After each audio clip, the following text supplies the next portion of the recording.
Hi everyone, my name's Val. This is my first video. It's kind of long overdue, but been wanting to do this for a while. I just didn't know how to go about it, and getting the drive to actually do it, and I'm finally ready. So, um, with this page, I'd really like to be able to help people. When I was a kid, and as long as I can remember to this very day, I was able to see things in the spirit world that other people didn't necessarily see, and I didn't know how to handle that. And I didn't know who to tell, and I didn't know how to get help.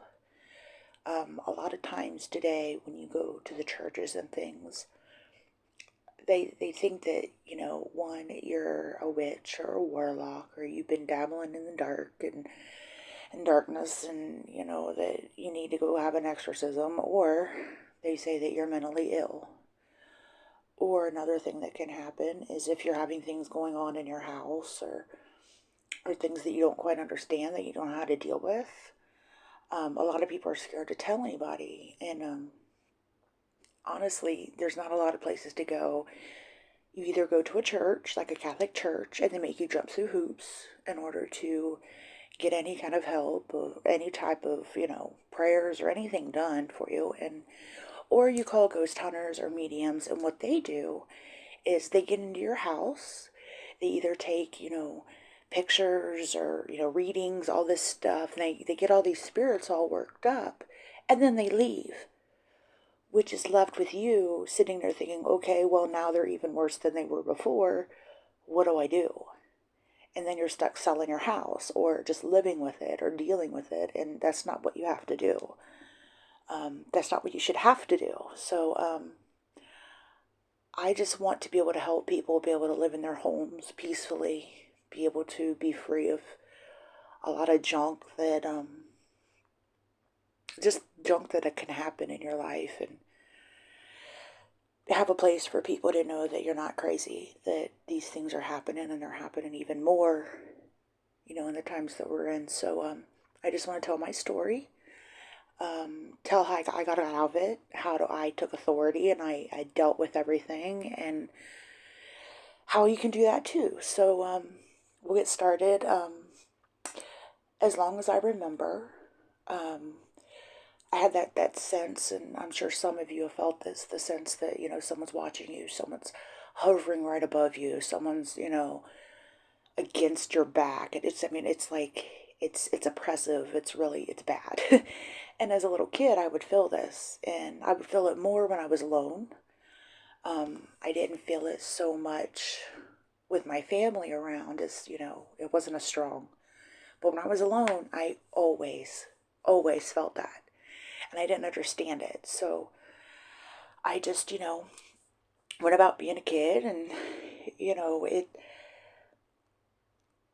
I don't know. I think when I was little, it scared me, but I thought everybody had it. I thought everybody experienced these things. So, that was really the beginning of it. I would have weird senses, sensing somebody in the corner, sensing somebody in the hallway. I didn't tell anybody right away. What I did was I eventually got to the point where I started having these things. I'm sure you might have heard about it if you watch some of these shows and things about hauntings and stuff, where they talk about mediums and stuff that have these snapshots in their head, um, pictures of something that they see, but it's more of like a photograph shot, and it just kind of pops in your head and you see. And that's what started happening. I started seeing stuff. Like, I would look in the corner and I would feel something, and I'd look over there and I'd kind of get like a little picture in my head, and I'd be like, oh man, like, it was not cool. It was really scary. So, some years later, I told my grandma, and my grandma told me, I told my grandma what, the way I felt and the things I was seeing. And my grandma was a Methodist, and, not bashing on Methodists, but it's not really a spirit-filled type church. And I told my grandma told me it was my imagination. That's something a lot of us have been told when we were little, oh, it's just your imagination, it's not real, but in this case, it was very real. And I think a lot of times they are very real because kids sense stuff like that. Kids and animals, they can sense this stuff. So, what I did was I just kept on. And around the time when my great grandfather passed away, he was half Native American, and he had a lot of, Native American blood in him. So the day he passed away, and this is I'm gonna tell you all my scary experiences just to let you know how, how it can get bad and how you can get out. So the day that my grandpa passed away, they had the funeral and, all that stuff. And my mom left me home with my grandparents, my regular grandparents, and she went to my great grandpa's funeral. So she goes to his funeral and she comes back. And when she comes back, I hear her in the living room talking. And I'm sitting in my room, and I had one of those, maybe so everybody else, a lot of people know what these is little Fisher Price record players that had like the little squiggly plastic things on them, And I'm sitting there playing that, and I'm, just tinkering around. I hear my mom and my dad talking in the other room. I hear them talking to my grandma and grandpa, and everybody's just out there talking. And then all of a sudden, I got that feeling of being watched. But then it started getting stronger and stronger and stronger. And I'm just like, I'm starting to get scared, right? Because this isn't just the normal, something's in the corner. This is just something really, really bad. And I had a mirror that was across from my bed. And I know it's cliche, but this happened. A lot of the things that say, it's cliche, it comes from somewhere. But I'm sitting there playing with the record player, and I look up, and in the mirror, I see this really, really old woman, and she's got white hair, and it kind of reminded me of Robin Hood, Prince of Thieves. I think it was the one with Kevin Costner in it back in the day, that old lady. But she had all white eyes, and she was the scariest thing I'd ever seen in my life. And she had like these teeth that were like, they were supposed to be pointed, but it was like they were all decayed and they were all like freaky and creepy looking. So instantly I scream. And my parents and my grandparents, everybody runs in there because I'd never done that before. And I was terrified. Okay, I was horrified. And that's when it got bad. After that, I started seeing a lot. Whatever that thing was somehow attached to me, and I started going through it. Like, I started seeing things run down my hallway. I would hear footsteps in my house. I would hear, whispers. At night, I'd get really, really scared, and I wanted the light on. It felt like they didn't come in my room or bother me as much if I had the light on. I mean, they still bug me, but not like not like constant bugging. I felt safer if the light was on. And so I would continue to lay there, and I would sometimes, I'd pray because I was raised in a Christian home, and I would ask God, why are these things coming after me? Why won't they leave me alone? Why does everybody feel this? I would lay there and I would think in my head these things, kind of talking to God, because I believe God, can hear your thoughts. And so I would lay there and think these things, and I would lay there so afraid that I'd fall asleep and remember actually going to sleep. So I just black out from just exhaustion as a little kid. And then I started wanting to sleep on my parents' floor all the time. I felt safer if I was with them. And so I always tried to sleep on their floor. And one night I was sleeping on their floor, and I got that feeling again. I looked up, and there was something sitting on my dad's chest. It was like the size of a raccoon, but it looked like the like thing in the Lord of the Ring. I mean, it was creepy. It was just like this little thing, and it had a, regular head, like humanoid, but it was very, very short. It was like maybe 2 foot tall, maybe if that, stretching. And I don't remember falling asleep that night either. I remember just passing out and going to sleep because a lot of these things would keep me so scared that I wouldn't want to go to sleep. I thought it's going to get me. It's going to get me because I was just a kid. And so I started seeing these things, and I would see them regularly, and I would be able to, then I started feeling like if I was around someone that I didn't know, it was kind of like when people say you could read their aura, but I wasn't reading nothing. I was sensing them. Like I was sensing if they were good, if they were bad, if they were, this, that. I could feel it. I would feel a darkness, or I'd feel a rage or an anger. I would just know.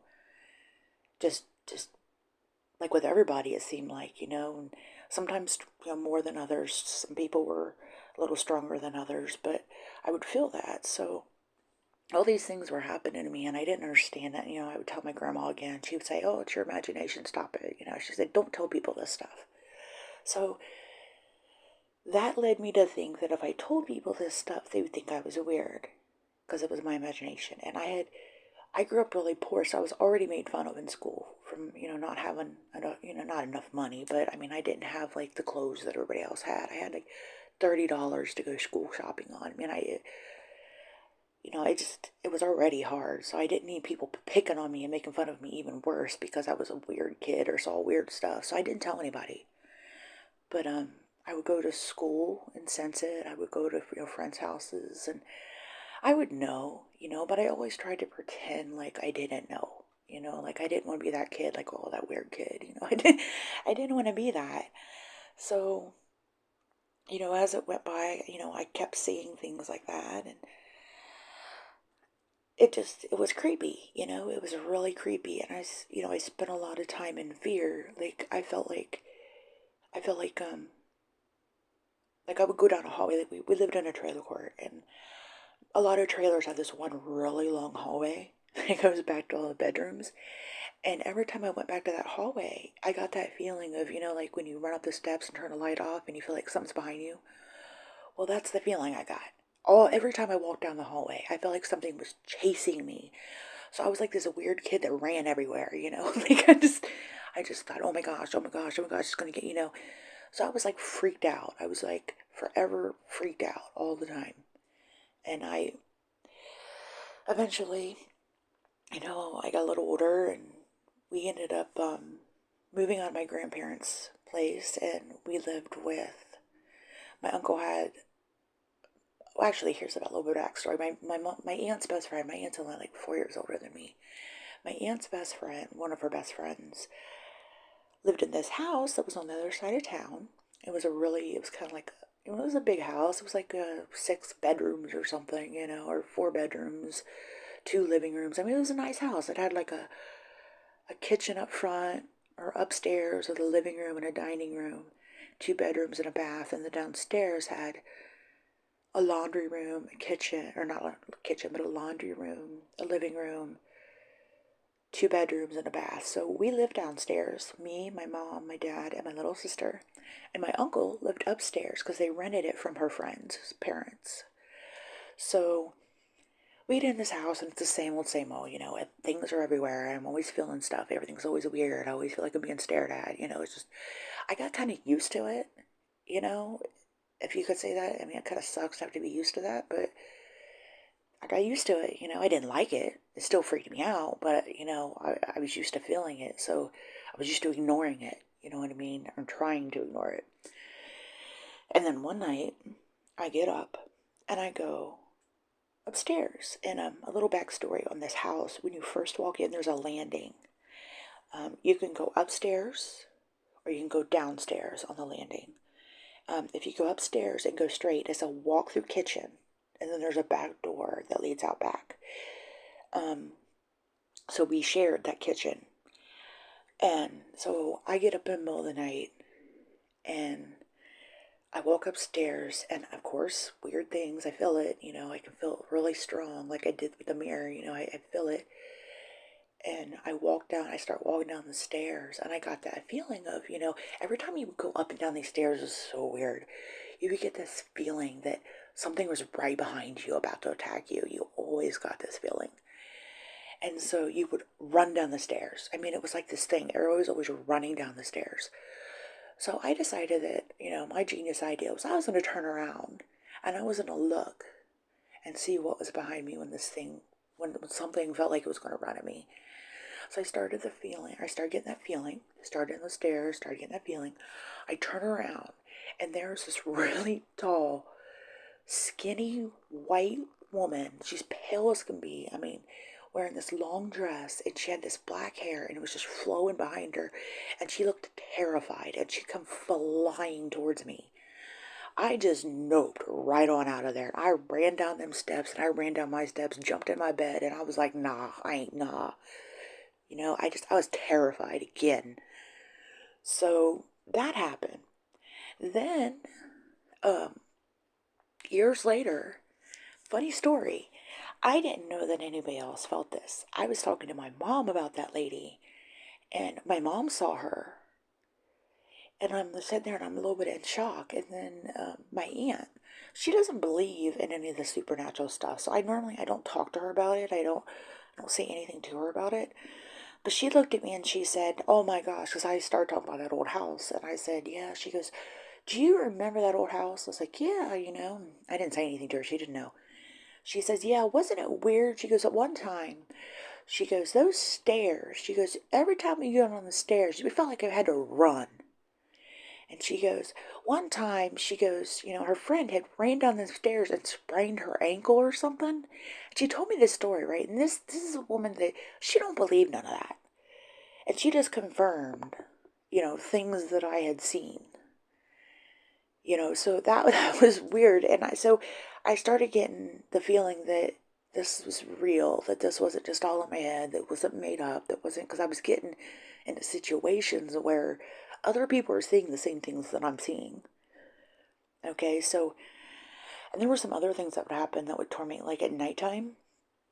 I would be halfway asleep and I would feel like the spider webs go across my face, like they were touching me. And I would feel like my blanket shift, things like that, like if someone had like a little throw blanket and pulled it across my legs. But the thing is, they never physically hurt me, and I think it's because I had a praying mom and a praying grandparents, but they never physically hurt me, but they tormented me. You know, um, One night I was in my room, and this figure walked in, and it was just, this is a couple stories from when we lived at the trailer that I forgot to tell you. I was in my room, and this figure walked in, and I swear this thing looked like the Grim Reaper. I was frozen.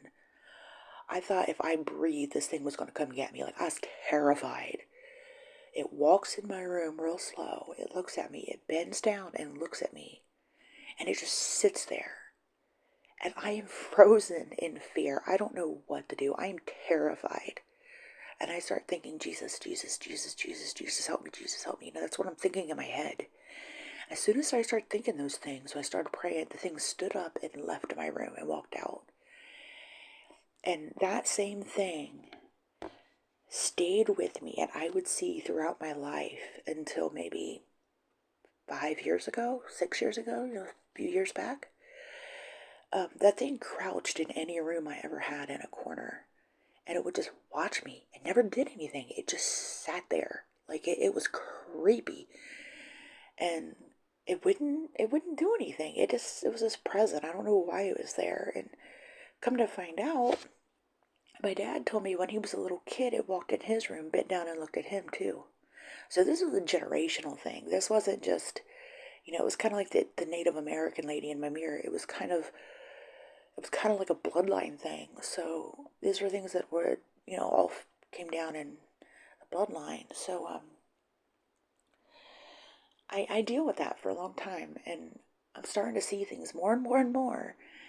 And I'm trying to act like it's not happening, because once again, I don't want to be strange. I don't want to be weird. I want to be able to have friends. I want to be able to be a regular kid and teenager. And, I just don't want any of that. So I pretend it doesn't happen. And then we moved again. We moved into a townhouse, in another part of town. It was just me, my mom, my sister, and my dad. And of course, I started seeing things there too. One night, I actually saw what they call the Hat Man. It was thundering outside, and I had the light on, and the power went out. Um, and I was in bed. I was maybe 13-ish, maybe. I'm laying in bed, and I shared a room with my sister. My sister's asleep. So I'm laying in bed, and the power goes out, and I'm like, oh, great, because I'm in the dark, and now I feel vulnerable, and now I'm a little bit more freaked out. And when the lightning hit, like in every horror movie I've ever seen, this man is standing in the doorway, and he's wearing a hat. And it was the Hat Man that you hear about. And it just was like a flash, and then he was gone. It I mean, living like perpetually freaked out. You know what I mean? Like it was horrible. And then I got a little older, and my parents met this couple because the townhouse we lived in was it looked a little bit like a apartment complex in a way. Like brick buildings everywhere. And there was this couple that a guy and a girl that were living out of their car, and they had their car parked in the back. And so, of course, my mom, she always wants to help people that are, in sticky situations. She's a pastor now, so she was always trying to help people. It seemed like all the people she always tried to help had some serious spiritual issues. And this lady and her boyfriend, the lady was a witch. And she was really strong into witchcraft. And my parents let her I think it was like putting food in the fridge so it didn't go bad, and then she would just come to her door when she was hungry and make a sandwich and go back outside or something. I don't know. But I remember one day I was upstairs and I heard her voice, and she always freaked me out, right? This girl was in dark stuff, like she was just creepy. And I heard her, and I got up and I walked downstairs. I was doing homework, so I went back downstairs, and I started to walk down to the living room, and I seen her, and she was sitting in my living room alone. She was sitting on the couch, and I swear she turned her head, and that was not her face. This lady, I believe she had like a reddish hair color. She turned and looked at me, and she was somebody else. It was like the creepiest thing I'd ever seen. Because she had makeup on that she didn't normally wear. She had another hair color. And then I look away and I look at her again, and all that stuff's gone. So this girl was possessed or something. There was something creepy. I mean, I ran back up the steps and I shut my door. I was like, nah, no. So, and I remember that happening. And then my mom and dad bought a house. And that house was actually, if you cross the alley, that's where our house was. So it was kind of cool when we moved because we just ran stuff across the alley. But when we were painting it, I had made this friend. And the weird thing is, through my whole life, I've always had a friend that was into something occultish. It was like I always had somebody to encourage me into that stuff. It was like, I don't know, it was like a watcher or something. It was creepy. It was weird. But anyway, I had this friend, and me and her, she ended up being my best friend, and me and her were end up saying to my mom, we want to go over there and paint. So we're in the living room, okay? We're 13, 14-year-old girls, and this is back in the day when, like, Janet was big. So we're, like, listening to, like, Rhythm Nation or something, I don't know. And maybe this Paula, I can't remember. Anyway, I remember listening to Paula Abdul and Janet Jackson in the living room and dance around like little 13-year-old girls. And, we're painting and we're just having fun. And all of a sudden, I get that feeling. And she freezes too. So I'm like, okay, this is really weird because she's sensing something I'm sensing. All of a sudden, we both froze. We both turn around. And standing in my hallway is this little girl that looks to be maybe 6 years old, if that. and she has short dark hair and old period dress on, like with all the ruffles and everything. And when I tell you what, I was terrified again. I dropped my roller, my paint roller, and so did my friend, and we bolted out of that house. I left the light on, left the door open, everything. I was out. I was nah. So I mean, things like this would happen to me all the time. And, the feeling of being chased everywhere, the constant feeling of being stared at, I would hear voices, I would hear footsteps, I would hear all kinds of stuff. And, eventually, I'm here at the middle of my story, not the middle, but maybe like the first quarter of my story. But I also want to tell you how I got free, and I want to tell you how I took control of it. I want to teach you all the stuff that no one else teaches, that you can't find anywhere. So, this is going to be my first episode, and my next episode should be out soon. And I'll tell you more about, the rest of my middle school experience, high school, and, the 20s, and it gets much, much worse. It gets really bad until I eventually took hold of my own peace and dealt with it. So, I want to teach you how to do that too. You're not alone in this. You can do it too if you're going through these things. I just want to, help people. I don't want people to feel afraid. And I learned how to not feel afraid. So, I want to teach you how. So, I'll have a video sometime next week, and we'll go on to the part 2. So, everybody have a good week, and thanks for listening, and subscribe and share if you'd like, and we'll go through this together, okay? Thanks.